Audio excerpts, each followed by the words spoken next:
រឿងភិក្ខុកូនសេដ្ឋីគូប្រេងធ្លាប់សាងជាមួយពីដាមកមិនដែលប្រវត្តិកាលពីព្រេនាយបុរាណបណ្ឌិតបានដំណើរថាមានភិក្ខុមួយរូបជាកូនសេដ្ឋីមានទ្រព្យសម្បត្តិច្រើនថ្ងៃមួយសេដ្ឋីជាបិតារបស់ភិក្ខុ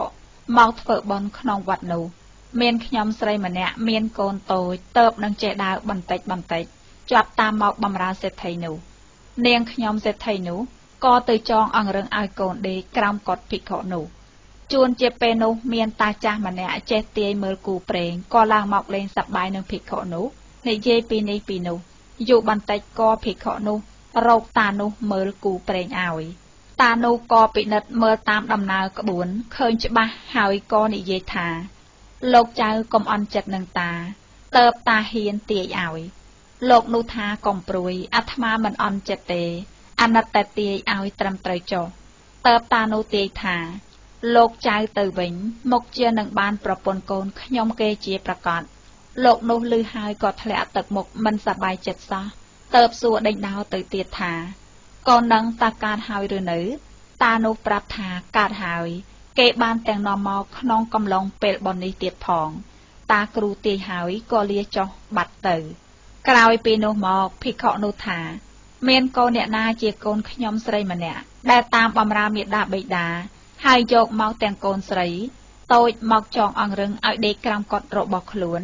ក៏សន្និដ្ឋានថាច្បាស់ជាកូនស្រីនឹងហើយដែលតាគ្រូទាយថាគូប្រេងរបស់អាត្មាអញលោកនេះក្តៅចិត្តខ្លាំងពេកទប់ចិត្តមិនបានក៏ស្ទុះទៅយកកាំបិតចងស្រួចមកហើយវែករនៀបកត់បោះកាំបិតពួយចងសំយ៉ងសំដៅទៅកូនក្នុងអង្រឹងនោះដើម្បីឲ្យមុតស្លាប់ចងកាំបិតនោះមិនបានត្រូវត្រង់កន្លែងដំណំឡើយគ្រាន់តែត្រូវឈើឆិតរលាត់ស្បែកពោះបន្តិចល្មមមានស្នាមក៏នោះក៏ស្រែកយំផ្អើលអស់មនុស្សដែលមកបន់ទាំងប៉ុន្មាន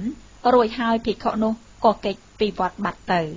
ឯម្ដាយកាលបើឮមាត់កូនយំក៏ស្ទុះមកលើក3ត្រកងឡើង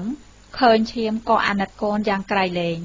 នាងនោះអន់ចិត្តពេកក៏លាលោកសេដ្ឋីនោះលេងបំរើហើយដើរទៅរកសុំបំរើត្រកូលអ្នកមានទ្រព្យសម្បត្តិដែលនៅស្រុកឆ្ងាយផ្សេងទៀតលុះយូរដល់7-20ឆ្នាំសេដ្ឋីជាមេដាបិតារបស់ភិក្ខុនោះក៏ស្លាប់បាត់បង់ទៅឯទ្រព្យសម្បត្តិទាំងប៉ុន្មានក៏វិនិច្ឆ័យអន្តរធានអស់គ្មានសល់ភិក្ខុនោះក៏សឹកទៅវិញធ្លាក់ខ្លួនជាអ្នកទីតល់ក្រលំបាក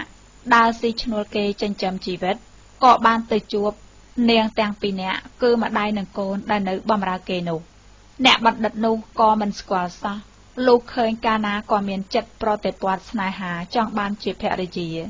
ឯត្រកូលទាំងពីរនាក់និងម្ដាយនាងនោះក៏សុខចិត្តព្រមទៅរៀបការផ្សំគុំកូនស្រីនោះជាមួយនឹងអ្នកបណ្ឌិតឲ្យជាស្វាមីភរិយានឹងគ្នាលុះដល់វេលារាត្រីនឹងចូលដេកប្តីនោះក្រឡេកឃើញស្នាមត្រង់ពោះប្រពន្ធហើយក៏សួរថាចុះហេតុអ្វីបានជានាងមានស្លាកស្នាមយ៉ាងនេះប្រពន្ធក៏ប្រាប់ថាម្ដាយគាត់បានប្រាប់ថាកាលខ្ញុំនៅតូចតើបនឹងចេះដើរបន្តិចគាត់នាំយកទៅឲ្យដេកក្រោមកត់លោកសង្ឃមានភិក្ខុមួយរូបនៅក្នុងកត់នោះត្រូវឮគ្រូទាយថាលោកសឹកទៅនឹងបានការប្រពន្ធជាកូនខ្ញុំគេមិនខានក៏កើតទោមនស្សអន់ចិត្តតើបទាញកាំបិតចុងស្រួចបោះពួយទម្លាក់ពីលើកត់ទៅលើខ្លួនខ្ញុំហើយក៏ត្រូវឆិតរលាត់ស្បែកពោះព្រោះហេតុនោះបានជាជាប់មានស្លាកស្នាមមកដល់សប្តាហ៍ថ្ងៃប្តីនោះឮហើយក៏ភ្ញាក់ខ្លួនព្រើតគិតថាអាត្មាអញនឹងទេតើដែលការនៅជាបព្វជិតបានគិតប្រុងនឹងសម្លាប់នាងនេះមែនឯអ្នកទាំងពីរនោះ